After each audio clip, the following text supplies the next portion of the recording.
Et pour finir, notre DIRCOM du jour, Agnès de Ribet, bonjour. Bonjour. Vous êtes la directrice du marketing et de la communication de Grant Thornton. Alors, c'est un groupe d'audit et de conseil, pour Absolument. ceux qui ne connaîtraient pas.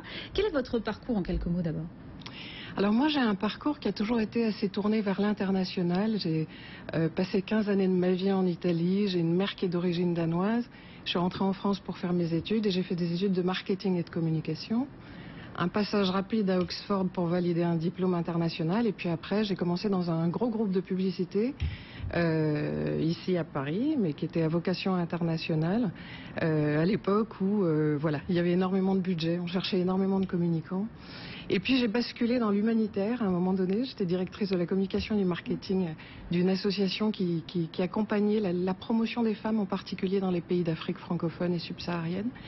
Et là, j'ai plongé dans l'univers de la finance, dans une boîte extraordinaire qui s'appelait Arthur Andersen.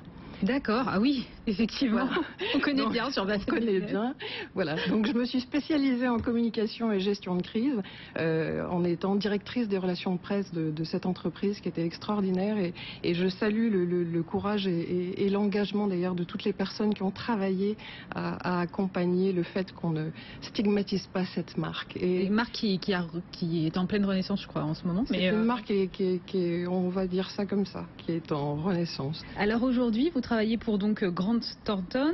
Comment est-ce qu'on communique quand on est au cœur d'un groupe de conseil, d'audit? Est-ce qu'on s'adresse uniquement d'abord à des professionnels?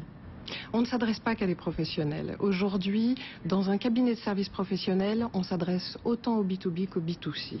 Et mon grand challenge, chez Grant Thornton, c'était de travailler sur la marque. C'est une marque récente, même si la maison date de l'après-guerre en France. C'est une marque qui a 15 ans et qu'il a fallu faire émerger. Et émerger de pratiquement rien, parce que c'était un groupe qui historiquement communiquait très peu et on était dans une profession qui était extrêmement réglementée. Quand il y a eu cette déréglementation de la profession, moi je me suis engouffrée dans la brèche grâce à l'accompagnement de mes associés, de mon président et de mon management, et on a été l'un des premiers cabinets d'audit et de conseil à travailler une communication à travers la pub à la télé, à la radio, partout dans la presse, l'un des premiers cabinets à communiquer sur LinkedIn en termes de publicité, et ça a permis d'asseoir cette marque.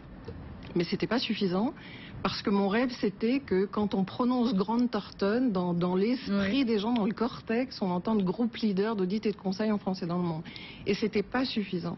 Donc on a travaillé vraiment sur une communication, une publicité bien plus mass média pour entrer dans le quotidien des gens qui aujourd'hui, je l'espère et l'imagine, en fonction des mesures que l'on fait de la marque, entendent et reconnaissent Grant Thornton comme un leader du marché. Mais j'ai l'impression que oui, parce que j'ai vu que vous figuriez parmi les 50 employeurs les plus attractifs au monde. Or, on dit beaucoup, en tout cas chez vos concurrents, c'est quelque chose que j'ai entendu, que finalement ça reste abstrait, le conseil, l'audit, et que ça a du mal à attirer les jeunes. Or finalement... non. Vous savez, c'est pas votre cas. Non, c'est pas notre cas. Effectivement, c'est une étude mondiale qui montre combien, à travers les 140 pays où nous sommes implantés, nous mettons des efforts, du budget, de l'accompagnement pour attirer les meilleurs. La marque, c'est un vaisseau amiral, vous savez, c'est vraiment le pavillon qui va dire si vous êtes un pirate ou un corsaire, et c'est vraiment ce qui va soutenir vos associés, vos collaborateurs, donner de la valeur à leur signature. Quand on est auditeur et qu'on certifie l'information financière des entreprises, on doit être irréprochable, on doit faire de l'excellence et de la qualité. Et pour faire de l'excellence et de la qualité, il faut attirer les meilleurs.